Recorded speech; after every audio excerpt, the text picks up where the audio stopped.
ito yun ang ano, table. Ayan, nag-order ang asawa ko. What did you order? Enchilada. Enjoying your vacation So far, I'm enjoying my vacation so far. That's good, It's good. right? Right. And I got my mango juice. It's really good. It's almost gone, guys. Super good. So, nandito ako ngayon sa Progreso, Mexico, guys. Kung kayo ay plano na mag-cruise ship, guys, tapos papunta kayo dito sa Progreso, recommended ko sa inyo yung mga para maka-budget kayo. Sakay lang kayo ng free bus. Meron silang free bus papunta sa downtown dito sa Progreso. Tapos merong mga local dyan na tumutulong sa inyo para hindi kayo makamahal. So recommended itong place na ito ay yung babayaran ninyo ay $15 per head lang siya. Private na beach at tinatawag ito na Los Mariscos de Chichi. Restaurant siya pero pwede kayo pumunta dito. So $15 lang, guys, per head.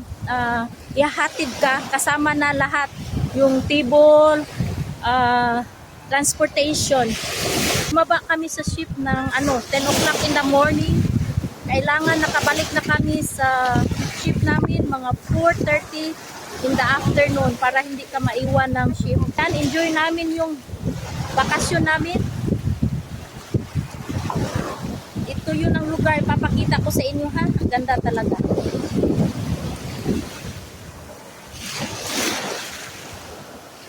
Yan.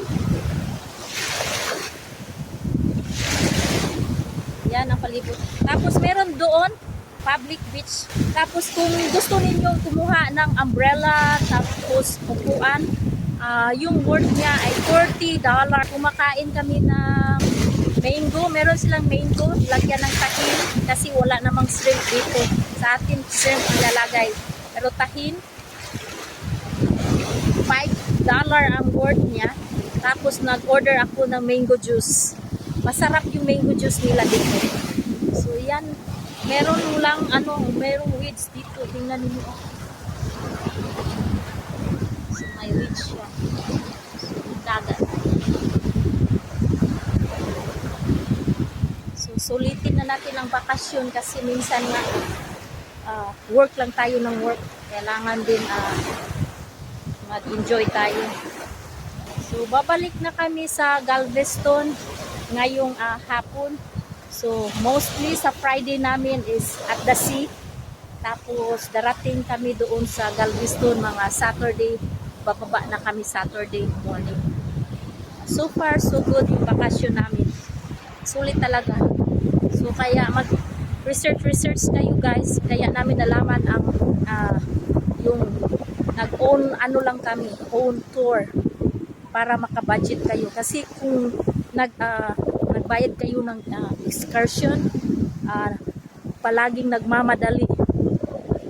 30 minutes lang doon sa Cenote, tapos kakain ka 30 minutes, mamadali talaga, tapos pupunta doon sa ibang lugar na pupuntahan. So mas maganda talaga, advice ko na yung own tour lang ninyo. Kaya meron namang free bus mapunta sa downtown dito sa Progreso. So far so good. Sinishare ko lang sa inyo sa mga Pilipina dyan na gustong magbakasyon dito sa gamit kung sasakay kayo sa cruise ship. So yun lang, guys. Carnival Breeze pala yung namin ship na sinasakyan. Yan. So ito yun ang table. Ayan, nag-order ang asawa ko. What did you order? Enchilada. Enjoying your vacation So far, I'm enjoying my vacation so far. That's good, It's good. right? Right. And I got my mango juice. It's really good. It's almost gone, guys. Super good. Okay, bye-bye. Until next journey. Bye-bye.